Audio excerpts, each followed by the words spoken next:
അടുത്തത് ചമ്പിക്കുട്ടിയുടെ പ്രസവമാണ് കേട്ടോ നിർത്താൻ പോണത്. അവളെ സർജറി ചെയ്യണം. അപ്പോൾ അവളെ എങ്ങനെ ഹോസ്പിറ്റലിലേക്ക് കൊണ്ടുപോകണം, ആ ഒരു 8-10 ദിവസം അവളെ എങ്ങനെ നോക്കണം എന്ന് എനിക്ക് ഒരു പിടിയില്ല കേട്ടോ. കാരണം എന്താണെന്ന് പറയുക, ചമ്പിക്കുട്ടീനെ തൊടാൻ സമ്മതിക്കില്ല കേട്ടോ. ഈ തലയിലൊന്നും ഇങ്ങനെ അവളുടെ മുട്ടത്തല ഒഴിഞ്ഞു കൊടുക്കുക എന്നല്ലാതെ അവളെ ഒന്ന് മടിയിൽ വെക്കാനോ പിടിക്കാനോ ഒന്നും അവൾ സമ്മതിക്കില്ല. ഇത്തിരി നേരം ഇരുന്ന് അപ്പം തന്നെ ഇറങ്ങിപ്പോട്ടോ. അങ്ങനെ ഒരു ക്യാരക്ടറാണ് ചമ്പിക്കുട്ടിയുടെ. അപ്പോൾ ചമ്പിക്കുട്ടിയുടെ പ്രസവം നിർത്താൻ സർജറി ചെയ്യാൻ കൊണ്ടുപോകുക എന്നുള്ളത് ഭയങ്കര ഒരു ടാസ്ക്കാണ് കേട്ടോ. പക്ഷെ കൊണ്ടുപോയേ പറ്റുള്ളൂ.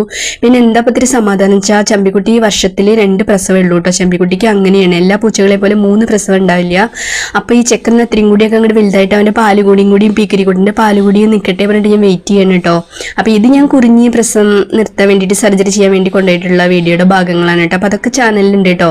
ഇനി 2 പൂച്ചകളുടെ പ്രസവം സർജറി ചെയ്ത വീഡിയോ ഒക്കെ ചാനലിൽ കിടക്കുന്നുണ്ട്. അപ്പോൾ കാണാത്തവരൊക്കെ പോയിട്ട് കാണണം കേട്ടോ. നിങ്ങൾക്കത് ഉപകാരപ്പെടുമെങ്കിൽ എനിക്കത് സന്തോഷമാണ്.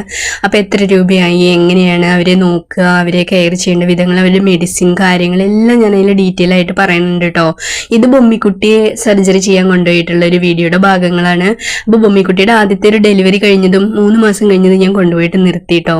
പിന്നെ എന്താ വെച്ചാൽ നമ്മുടെ വീട്ടിൽ ഒരുപാട് പൂച്ചകളായതുകൊണ്ടാണ് നമ്മളങ്ങനെ സർജറി ഒക്കെ ചെയ്യണത് കേട്ടോ. അല്ലെങ്കിൽ സർജറി ഒന്നും ചെയ്യേണ്ട ആവശ്യമില്ല. 1-2 പൂച്ചയൊക്കെ ആണെങ്കിൽ പ്രശ്നമില്ല കേട്ടോ.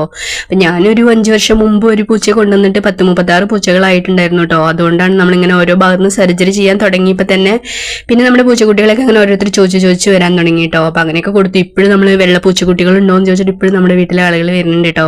ഇനിയൊന്നും കൊടുക്കാൻ എനിക്ക് വെള്ള പൂച്ചക്കുട്ടികളൊന്നും ഇല്ല. ഇനിയൊക്കെ സർജറി ചെയ്ത പൂച്ചകളേ ഉള്ളൂ. അപ്പോൾ എന്തായാലും ഇനി ചമ്പിക്കുട്ടിയെ എന്തായാലും സർജറി ചെയ്യണം. പക്ഷെ ചമ്പിക്കുട്ടീനെ എങ്ങനെ കൊണ്ടുപോകുന്ന ആലോചിച്ചിട്ട് ഒരു പിടിയില്ല.